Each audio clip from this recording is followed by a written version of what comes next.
संतों के मुख से सुना है कि कुछ घटनाक्रम इस जन्म के पहले से ही निर्धारित होते हैं, जैसे कि मृत्यु का समय, स्थान, विवाह इत्यादि। महाराज जी, इसमें कितनी सच्चाई है और कितना प्रारब्ध है? हाँ, नहीं सही है, पर इसको बदला जा सकता है। हम कोई पशु थोड़ी है कि उसी घटनाक्रम में बंधे रहे। अगर उसी निश्चय में बंधे रहेंगे तो भगवत प्राप्ति किससे होती है? वृंदावन धाम वास किससे होता है? हमारे भाग्य में थोड़ी लिखा है वृंदावन बसना, हमारे भाग्य में थोड़ी लिखा है रामकृष्ण भजना। ज्योतिषाचार्य से दिखवा लो ज्योतिष, किसी की कुंडली में नहीं लिखा। अब ये नया जन्म भगवान ने हमें नए कर्म करके सुधारने के लिए दिया है। अगर हम भजन करें भगवान का तो हम सारे कर्मों को भस्म करके इसी जन्म में भगवान में लीन हो सकते हैं, भगवत प्राप्ति कर सकते हैं। हम चाहे अपने कर्म बिगाड़ कर भूत प्रेत बन सकते हैं, सुअर कुत्ता बन सकते हैं, नरक जा सकते हैं। तो हमारे प्रारब्ध में थोड़ी लिखा सुअर बनोगे। वो तो केवल इतने शरीर का है कि इस हिसाब से तुम्हारी मृत्यु होगी, इस हिसाब से तुम्हें वहां जाना होगा, इस हिसाब से तुम्हें ये भोग मिलेगा दुख सुख का, आगे के कर्म का नहीं। ये छूट दी गई, नहीं तो मनुष्य और पशु में अंतर क्या रह गया? तो ये तो सत्य है। सुनो भरत भावी प्रबल, बिलख कहो मुनिनाथ, हानि लाभ जीवन मरण, जस अपजस विधि हाथ। विधि माने ब्रह्मा, जो ब्रह्मा ने लिख दिया छठी राव के अंक, राय घटे न तिल बढ़े, रहुरे जीव निसंग। ये किसके लिए लिखा है? दुख सुख भोग के लिए।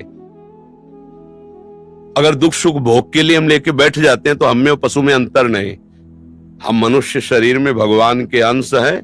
हम इस दुख सुख की परंपरा को नष्ट करेंगे, मिटा देंगे इस दुख सुख की परंपरा को, और इसी जन्म में भगवान की प्राप्ति करेंगे। हम अपने नए भाग्य की रचना करेंगे। इसी जन्म में हम कर सकते हैं, सुअर कुत्ता बन के नहीं, अन्य जीव पक्षी बन के नहीं, मनुष्य शरीर बन करके। समझ रहे ना? हाँ, जो चाहो कर सकते हो, भगवान को अधीन कर सकते हो, तो फिर रह क्या गया? सुमिर पवन सुत पावन नामू, अपने बस कर राखे रामू। जब भगवान को बस में कर लेता है भक्त, तो फिर और क्या बचा? जो चाहो कर सकते हो, पर चाह गलत करोगे तो फंस जाओगे। अच्छी चाह करो, दूसरों को सुख पहुंचाओ, दूसरों के काम आओ, भगवान का भजन करो, भगवान को प्रसन्न कर लो। जिसके प्राप्त करने के बाद फिर कुछ प्राप्त करना बाकी नहीं रहता, वो भगवान श्री हरि हैं। तो ये बात स्वीकार करो। प्रारब्ध हमारा कुछ नहीं बिगाड़ सकता। यदि हमारा वर्तमान का समय भगवान में जा रहा है, प्रारब्ध नहीं बिगाड़ सकता। प्रारब्ध शरीर के ऊपर प्रहार करता है, और हमारा शरीर भी भगवान की शरण में है, तो प्रहार भी जो तलवार जैसा होगा तो आके छड़ी जैसा लग जाएगा, लगेगा छड़ी जैसा, क्योंकि वो निश्चित हो चुका है। पर हम भजन के बल से उस प्रारब्ध को सह के भगवत प्राप्ति कर लेंगे। बस एक ही शरीर है, जहां ये छूटा, अब फिर आवागमन नहीं। तो बार बार हम इस मां के गर्भ में जाना, फिर पैदा होना, फिर प्रारब्ध भोग भोगना, ये क्रम चलता रहा है। अब नहीं चलेगा। अब मनुष्य शरीर मिला, अब इस क्रम को मिटा देंगे हम। किससे? भगवान के भजन के बल से। भजन नहीं है तो बातों से नहीं मिटता ये। हाँ, अवश्य में वो भोगतव्यम, फिर भोगना पड़ेगा। सुषमा कल्याण जी चंडीगढ़ से। महाराज जी, आपके चरणों में कोटि कोटि प्रणाम। महाराज जी, मेरे शरीर के पति व पुत्र में बहुत मोह है। हर पल खो देने का भय बना रहता। जानती हूँ कि किसी एक दिन सबको शरीर छोड़ना है, फिर भी भय नहीं जाता। महाराज जी, मैं क्या करूं? इसी का तो नाम माया है। इसी का नाम माया है। इसी माया से मुक्त होने के लिए मामे वे प्रपद्यन्ते माया में ताम तरन्ते, भगवान कहते मेरी शरण में हो जाओ। इसी को तो माया मोह कहते। ले कहते माया का मतलब मैं मोर तोर तय माया, जही बस की ले जीव लिकाया। यही तो बात है। ये राग मिट जाए, आसक्ति मिट जाए तो महात्मा हो गए। शरीरों से महात्मा का थोड़ी मतलब होता है कि स्त्री शरीर पुरुष शरीर, या पुरुष नपुंसक नारीवा, जीव चराचर कोय, सर्व भाव भज कपट तज, मोहि परम प्रिय सोए। अगर आप भगवान की भक्ति करें, भगवान का नाम जप करें, तो आपको अपने पति में भगवान दिखाई देने लगेगा, अपने पुत्र में भगवान दिखाई देने लगेगा। अब मोह खत्म हो गया, खूब करो प्रेम। अब तुम्हें बांधेगा थोड़ी। देखो, जैसे जहर है तो मार देता है, पर अगर वैद्य के अनुसार शोध कर दे दिया है तो वही जहर उतारने का काम करेगा। जैसे सांप काट ले ना, कोबरा सांप काट ले तो दूसरी कोई दवा नहीं है, जहर ही है उसकी दवा। उसको जहर का इंजेक्शन दिया जाता है जो जहर जाके उस जहर को नष्ट कर देता है। संखिया जहर है, वैद्य से शोध कर ऐसी औषधियां बनाता है, दमा आदि की भारी बीमारियां पुरानी पुरानी सब नष्ट हो जाती हैं। ऐसे ही आसक्ति जहर है, दुर्गति कराती है।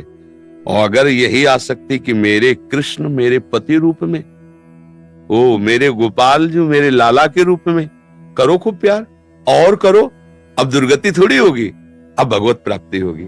बस विचार ठीक करने हैं। अगर भगवत भावना ले आओ तो यही प्यार और बढ़ा दो, घटाने की थोड़ी जरूरत है। जब हम लकड़ी के मंदिर में ठाकुर जी की छवि विराजमान करके उसमें भगवत भाव कर सकते हैं, तो चलते हुए शरीरों में भगवत भाव करने में क्या धोखा है? तो वो तो भगवान है ही सबके हृदय में, अगर कर ले तो फिर निकल गया। पर शरीरों में करना बड़ा कठिन होता है।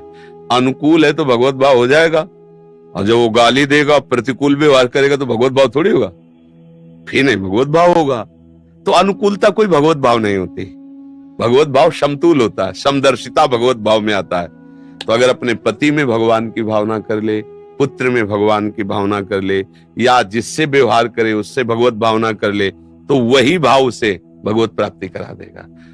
अब मोह में फंस के दुर्गति तो होती ही है। तो ये बातें मोह की हैं, उसी मोह को भगवान की भक्ति में ले आओ, वही भगवत प्राप्ति का हेतु हो जाएगा। और अगर नहीं कर पाए तो यही मोह दुख का है। मोह जो है वो समस्त दुखों को देने वाला है। और मोह गए बिनु राम पद होई न दृढ़ अनुराग, मोह मूल बहुसूल प्रद। मोह कैसा है? संसार के बंधन का मूल है, और सूल प्रद हर समय कष्ट देने वाला है।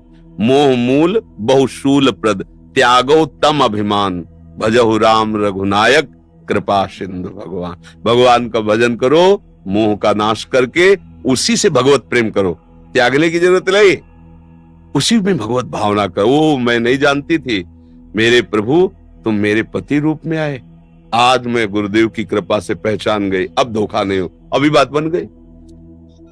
अब पति कह रहे प्यास लगी पानी लाओ, तुम कह रहे पहले शंकर जी को नवा देंगे तब पानी देंगे। बात नहीं बनेगी, क्योंकि साक्षात शंकर पीने के लिए मांग रहे हो, उनको मना कर रहे हो। तैसे पति में भगवत भावना, पुत्र में गोपाल जी की भावना, जिससे व्यवहार करो इष्ट भावना, मंगल हो गया। कहीं भागने की जरूरत नहीं। गुफाओं में जाने से भगवान नहीं मिलते, भगवान भावना से मिलते हैं। देखो चक्रवर्ती सम्राट है महाराज अम्बरीश, और गुफाओं में रहने वाले दुर्वासा जी है। जीत किसकी भी हुई? अम्बरीश जी की। भक्ति भाव में प्रबल हैं, और इनको तपस्या की ठसक है, तो कृत्या पैदा कर दी तपस्या से मारने के लिए। और वो भक्ति भाव में प्रबल है, तो भगवान ने सुदर्शन चक्र को भेज दिया, जाओ मेरे भक्त की रक्षा करो।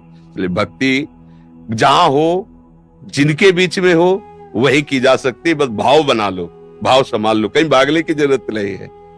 भाव बना लिया तो भगवान का एक नाम है भाववश्य भगवान। भगवान कहते भाव से मुझको भजे तो भाव से बेड़ा। हाँ भाव, बस पति में भगवत भाव करो, पुत्र में भगवत भाव करो, समाज में भगवत भाव करो, महात्मा हो गए।